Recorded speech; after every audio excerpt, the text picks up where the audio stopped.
So welcome to today's COMMGiving for website design, cutting to the chase. Um, do you think I just make these things up? Well, I kind of do. There you go. So website design can be a pretty complicated project, even if you're working with a professional designer, unless you're like a big corporate honcho or something. Maybe one day you woke up with ambitious desire to have one of the most kick-ass websites that you have never seen before in your life, and you want to create one, and you know someone who will work with you. So you're still working on your website, even though it's like a year later, because you run a business and you're so busy. Why is that?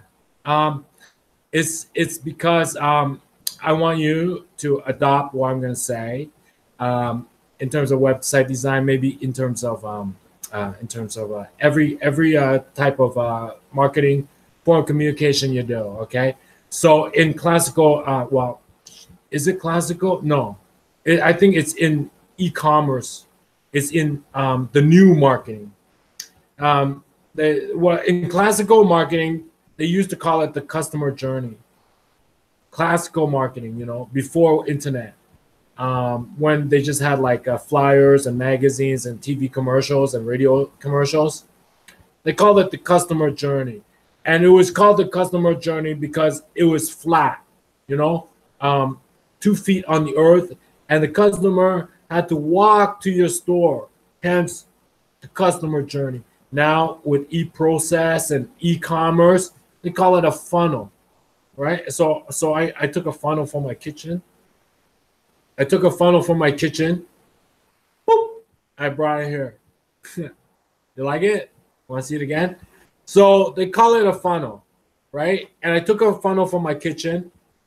I brought it here. All right. Why do they call it a funnel? All right. They call it a funnel because, see, at this little spigot part, that's when they give you their money.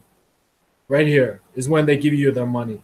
When the water comes through here is when they give you the money. This little opening here is the cash register, the cashier. And when the water passes through here, it passes through the cashier. And that's when you get their money. Above here, right, could be anybody.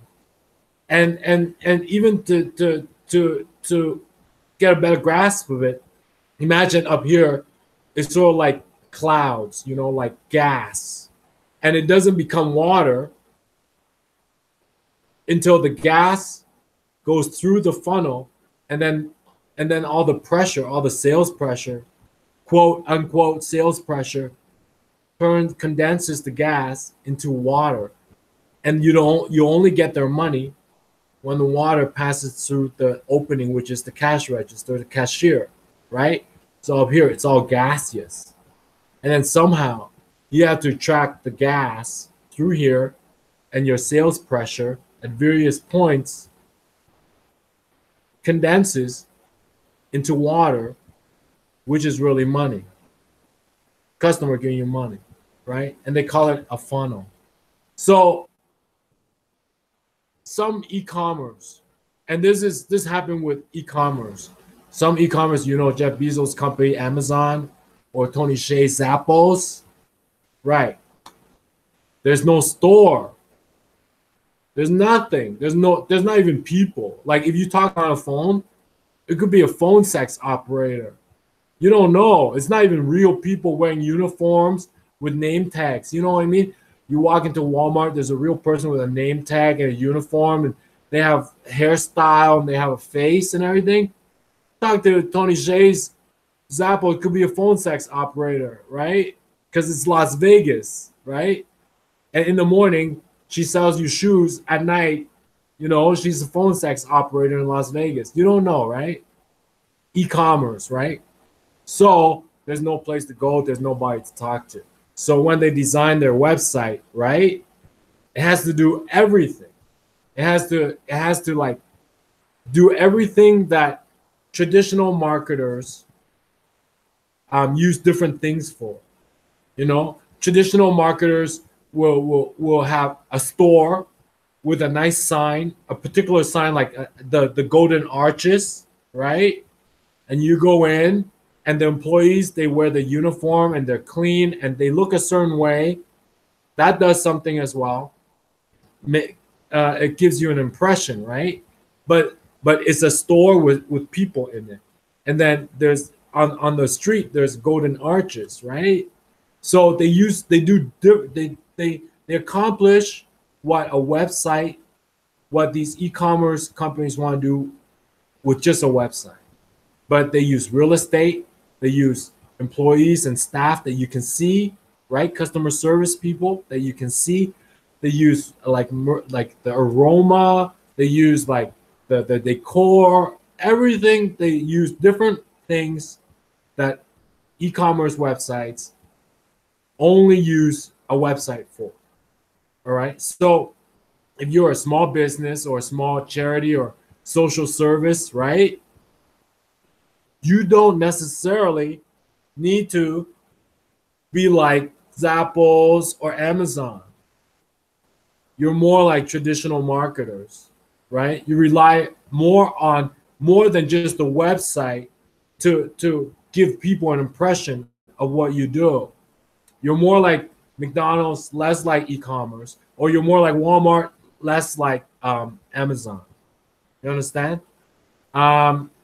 So you rely on like your staff going out there, maybe to schools, maybe to like social groups, giving talks. People can see who you are, right? You rely on like, say, hobnobbing with the governor or the mayor, right? So you don't have to make, in terms of when you design your website, it doesn't have to be so complicated, right? So here's the funnel, right? And you got, and like a traditional, community service like yours, right? Ultimately, what you want, the transaction, the exchange, is about like involving people face to face, volunteerism, Meals on Wheels, getting people out to build homes for Habitat for Humanity, right? That's the transaction, right? So it's not about just delivering a parcel to someone's door and not even seeing them. You understand? It's not about like having the UPS or FedEx guy deliver it to your door and not even seeing it. It's about having people come out, meet you, and work with you, right? So your whole process, your whole market is totally different from something like Zappos or Amazon. You understand? So your website does not have to do all the things that an Amazon or Zappos website has to do through the web on a website. Understand? So you got to pick. So you have the luxury of picking where you want your website to be situated. All right. Now, there's no way you can get your website as efficient, as proficient as Amazon or Zappos. They throw millions of dollars into it, right?